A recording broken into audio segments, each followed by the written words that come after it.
In this lesson, we're going to talk about the various kinds of splines that are supported in Alibre sketch mode, how to edit them and create them, and what they're used for. Let's first take a look at what a spline looks like. We'll just quickly create one here on the screen, and we can see that the geometry flows smoothly through the points, right? Splines are used to create these nice kind of bended shapes that are smooth transitions between things, and this is useful for things like boat creation, airfoils, furniture, tons of applications. There are three kinds of splines that you can create in Alibre Design. The spline menu here reveals them. The first one is going to be a spline. It's actually a spline by reference points.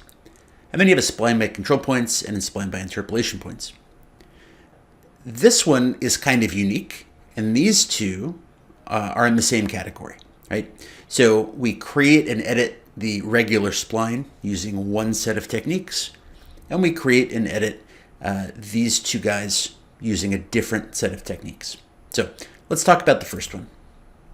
Regular spline, I just create points and the object that is resulting flows through each point.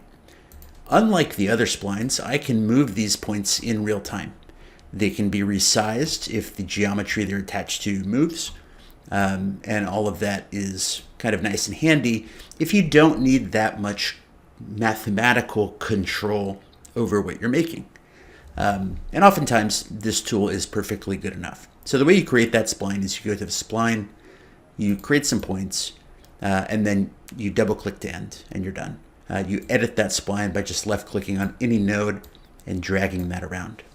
Now a different kind of spline is going to be spline by control points. And this spline will create, we need at least three things to create the spline here. The spline in a little bit of a different way. So you can see that the spline is not going through the points that we've selected. Rather, it's kind of being drawn towards them. So if we double left click to end this spline, we can see that we don't get all these interior points, right? We have very few options on how we can move this object. At this point in time, it's considered a single kind of a solid object. It's not editable, it's not draggable like this one is. And you can move the endpoints around, but that's about it. And the way that you would edit this, which is different than the regular spline, is you go to the Move Control Points or the Move Curve Points tools. So let's start with Move Control Points. We'll left click to select the spline as a target, and now we can see we get those same control points that were available earlier. We can move them around as we like, and when we're done, we just select another tool. Now, if we wanted to get a little bit more mathematically rigorous on what we're doing, we can select the Move Curve Points tool. We'll select our spline, and here we can see that we have a few curve points that have been created automatically, and we can select each one, and we can modify the magnitude and the angle to suit whatever we need. We can press OK, and now that is done. There are cases where those two particular points may not be enough, and so you can insert knots.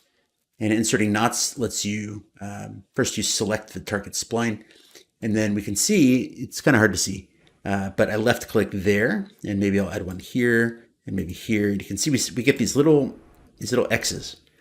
So when we're done, if we go back into edit mode with either Move Control Points or Move Curve Points, we select our spline. Now we have access to all of these little guys instead of just the original ones that were created. Likewise, maybe I have too many of these little points and it's making the modification difficult. I can remove knots in the same way. I just select the spline and we remove all of the redundant knots, things that are not really contributing to the shape, such that we have an optimal number. Now this spline by control points is a little bit different than the spline by interpolation points, but editing them is exactly the same. So let's create a spline by interpolation. And this is similar to the regular spline, right? We can see that the spline is going directly through each of the points that we select. I can double click to end. And then to modify this, it's the same as the spline by control points. I can move the control points, move the curve points, I can insert knots or remove knots from a spline by interpolation. So these two work in the exact same way, but just created a little differently. And this guy, regular spline tool, works in a totally separate way.